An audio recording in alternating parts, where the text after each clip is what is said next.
Hi folks, this is Jason. I just want to talk about Sam Harris and my video last night. I made a video on genocide and the new atheism. Some people have been saying, oh, Jason's not well, and that's the typical attack that the atheists do to me. They never seriously engage in my work and the things that I do. They're anti-intellectual, and they're a very dangerous subversive political group, and have put a lot of pressure on me to keep silent over the last 2 years. But anyway, my thesis is this. I've been informed in my thinking and writing by Dietrich Bonhoeffer and John Stuart Mill's Liberty, and I believe that everybody in democracy, we should share democracy, that we should all, as atheists and Christians, Muslims and Jews, whoever we are, gay or not gay, we should all respect each other, love each other, and allow each other the space in public to express our free speech.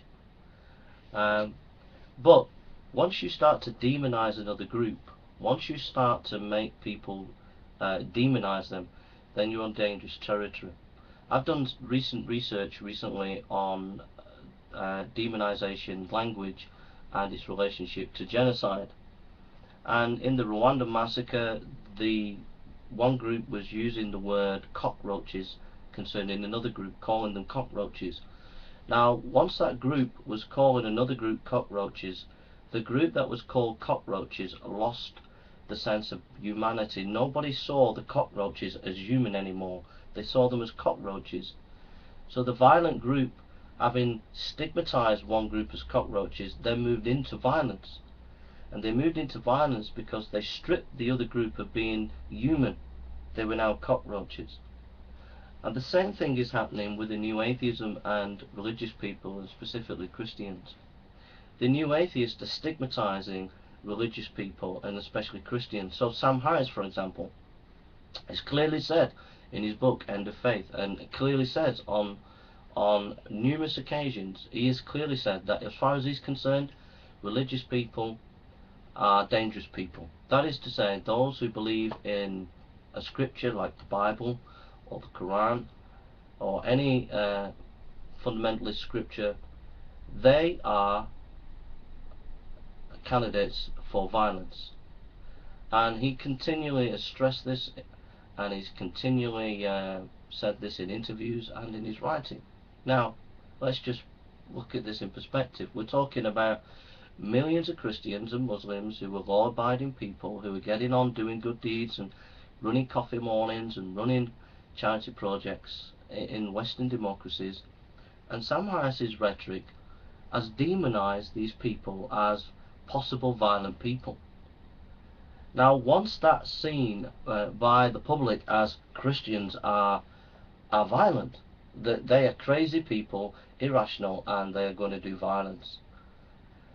And if we see Muslims like that, or if we see Jews like that, then people will then begin to see Christians and Jews and Muslims as not human.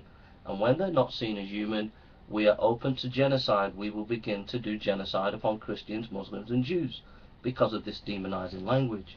So it's up to you as the world press, it's up to you as world governments to put a stop to this, to call out public inquiries on this kind of demonizing language.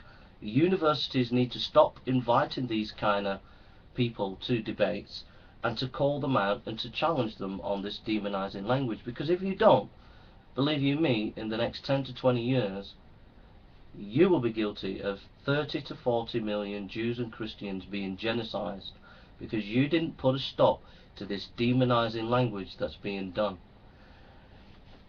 If someone called a gay person a fag in a community, if a number of people then start to call gay people in a community fags, then that will demonize those gay people, and they will end up having violence portrayed against them. And we've seen that against gay people, and it's been terrible. And we've had to get people to realize that you can't demonize gay people. But we're not doing it with the religious. The religious are being demonized left, right and center by being called by Hitchens, they poison everything, by Dawkins, they are child abusers, by Sam Harris, they are violent. Now it's up to you as Western policymakers journalists and academics to start writing and challenge this demonizing language. Otherwise, genocide will be on your doorstep, and it will be because of you didn't put a stop to the demonizing language.